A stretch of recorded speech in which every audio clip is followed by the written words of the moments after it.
देखो जरा, आपको यहां पर जो साइड्स हैं वो दी हुई हैं रेशियो में, और साथ में दिया हुआ है पेरीमीटर। ऐसा ही एक हमने एग्जाम्पल भी किया था, बिल्कुल वही सेम क्वेश्चन है अगेन, जरा ध्यान दीजिएगा। लेट साइड्स बी, ए की वैल्यू क्या हो जाएगी 12x, बी की वैल्यू कितनी हो जाएगी, सी की वैल्यू क्या हो जाएगी। क्या इतनी बात समझ में आ रही है? आपको दिया हुआ है जी पेरीमीटर, क्या दिया हुआ है, पेरीमीटर कितना दिया हुआ है, यहां तक क्लियर है? अब पेरीमीटर होता है जी a plus B plus C,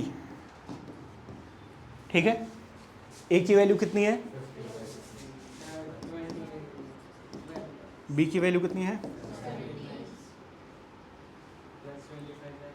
c की वैल्यू, ऐड करोगे कितना आ रहा है 9 14 कैरी 1 4 5 54 आ रहा है।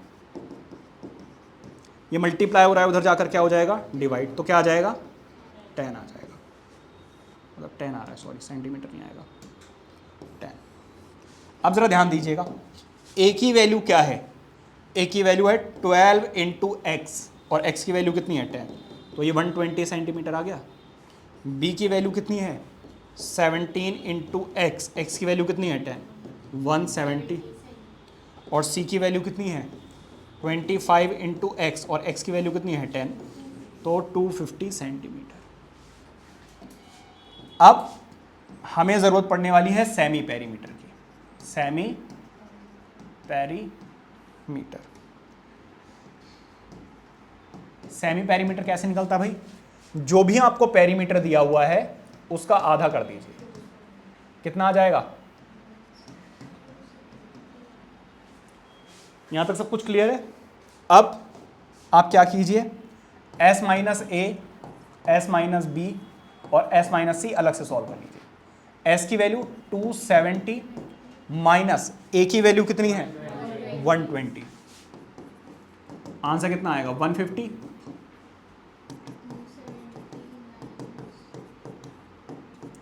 a की वैल्यू कितनी है b, तो 100 आ गया, 250 है ये, तो कितना आ गया 20 सेंटीमीटर। यहां तक सब कुछ क्लियर है? आगे बढ़े। अब हमें निकालना है using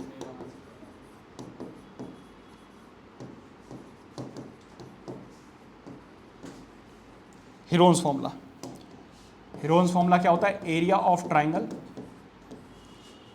S, S minus A, S minus B, S minus C. समझ आ रही बातें? हाँ, यहां पर कितना आना चाहिए 250, तो 250 तो लिखा देवी जी, 270 में से 250, तो देवी जी माइनस करके 20 तो आएगा।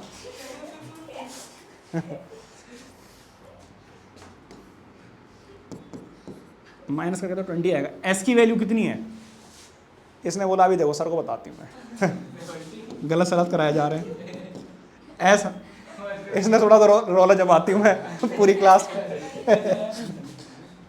एस माइनस ए कितना होता है 150, एस माइनस बी की वैल्यू कितनी, 100, एस माइनस सी की वैल्यू, कोई बात नहीं हो जाता है कभी कभी, मेरे साथ भी हुआ था। इधर देखो जरा, 27 can be written as 9 into 3, और यहाँ पे साथ में 10 आ जाएगा। 15 can be written as 3 into 5, और साथ में क्या आ जाएगा 10। 100 में आपको कुछ भी करने की जरूरत नहीं है। 20 कैन बी रिटन एज, अरे अरे 100 तो लिखा ही नहीं भाई, करने की जरूरत नहीं लेकिन लिखना तो पड़ेगा। 20 को ऐसे लिख दिया। क्या इतनी बात समझ में आ रही है? अब जिसके पेयर बनते रहेंगे उसको बाहर लिखते रहेंगे। भाई 9 का तो हमें पता ही है 3, और हमें 100 का भी पता है कितना 10।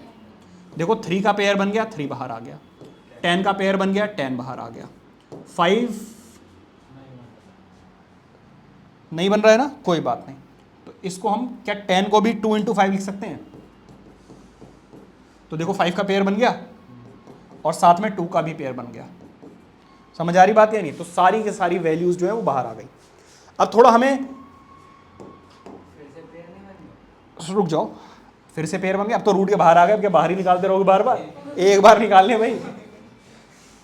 देखो ये 10 है, ये 10 है और ये 10 है, तो ये तो हो गया जी 1000। कितनी बात समझ में आ रही है? और 3 3 सा क्या होगा 9। थोड़ा स्मार्टली कैलकुलेशन करोगे तो इजीली हो जाएगी। हमेशा पहले 10, 100 या 1000 बनाने की कोशिश किया करो, क्योंकि उससे मल्टीप्लीकेशन ईजी हो जाती है। ठीक है, एंड में क्या करना होता है, जीरोस लगाने होते हैं बस। वरना क्या करते हैं आप, देखो 5 3 जा 15, 15 को 3 से करते हैं 45, फिर समझ रहे हो ना, कुछ बच्चे ऐसे भी कर देते हैं, फिर जो है प्रॉब्लम होती है कैलकुलेशन में। तो ये है आपका एरिया। समझ आ गई बात या नहीं? नेक्स्ट